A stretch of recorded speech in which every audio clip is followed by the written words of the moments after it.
మాట్లాడితే Chandrababu Kia Kia Kia Kia అనుకొని చెప్తా ఉంటాడు. ఏంటి కియా నాకు అర్థం కాదు. కియా కంపెనీ 2000 కోట్ల రూపాయలతో అక్కడ పెట్టుబడులు పెట్టింది. మన హయాంలో ఎన్ని వేల కోట్లతో ఎలాంటి ప్రాజెక్టులు ఈ రాష్ట్ర వ్యాప్తంగా తీసుకురాగలిగాము ఒకసారి మీకు మామూలుగా చెప్తాను నేను. జస్ట్ ఎగ్జాంపుల్, మీకు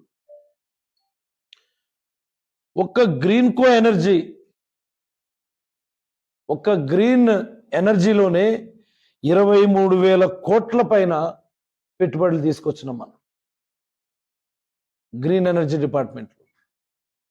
అంతెందుకండి, శ్రీ సిమెంట్ 2,500 కోట్లతో పెట్టుబడులు పెట్టింది మన స్టేట్లో. 4 పోర్ట్లు కట్టిస్తా ఉన్నాం మనం. సుమారుగా ఒక పోర్ట్లే 10,000 కోట్లతో మనం పెట్టుబడులు పెట్టిస్తా ఉన్నాం మనం. భోగాపురం ఇంటర్నేషనల్ ఎయిర్పోర్ట్ 3,500 కోట్లతో మనం కట్టిస్తా ఉన్నాం దాన్ని మనం. సెంచరీ ప్లైబోర్డ్స్ సుమారుగా 1000 కోట్లది. ప్రాంకో cements, Pepper Motion electrical bus manufacturing industry, Havells, Daikin, Blue Star, Voltas, Kopparthi electronic park, bulk drug park, most important ఇది నక్కపల్లి దగ్గర 2,000 కోట్లతో బల్క్ డ్రగ్ పార్క్ నక్కపల్లి దగ్గర.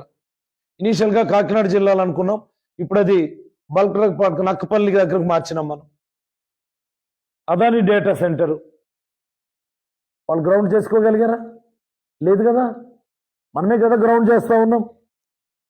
Yokohama tyres, ITC, Shirdi Sai solar పెట్టుబడులు, రిలయన్స్ వాళ్ళు, జిందాల్ వాళ్ళు, ఇలా చెప్పుకుంటూ పోతే జగన్మోహన్ రెడ్డి గారి హయాంలో పారిశ్రామికీకరణకు సంబంధించినటువంటి అనేకమైనటువంటి ఇండస్ట్రీస్. ఒక్కటి చెప్పమనండి చంద్రబాబుకి. చంద్రబాబు, ఆయన కొడుకు, వాళ్ళ ఆవిడ అందరు కలిపి వెళ్ళి కియా మోటార్స్ ముందు సెల్ఫీలు దిగుతారు. రా, మేము కట్టిస్తా ఉన్నటువంటి మూలపేట పోర్టు ముందు సెల్ఫీ దిగెళ్ళి చంద్రబాబు ఎలాగొస్తున్నావు కదా ఈరోజు. మేము కట్టిస్తున్నటువంటి భోగాపురం ఎయిర్పోర్ట్ ముందు వెళ్ళి సెల్ఫీ దిగెళ్ళు. ఖచ్చితంగా చంద్రబాబు విశాఖపట్నం రాజధానికి అనుకూలమా వ్యతిరేకం అనేది తేల్చి చెప్పాల్సినటువంటి సందర్భం ఇది. ఉత్తరాంధ్ర ప్రజలందరూ కూడా రాజకీయాలు ఖచ్చితంగా తేల్చుకోవాల్సినటువంటి సందర్భం ఇది.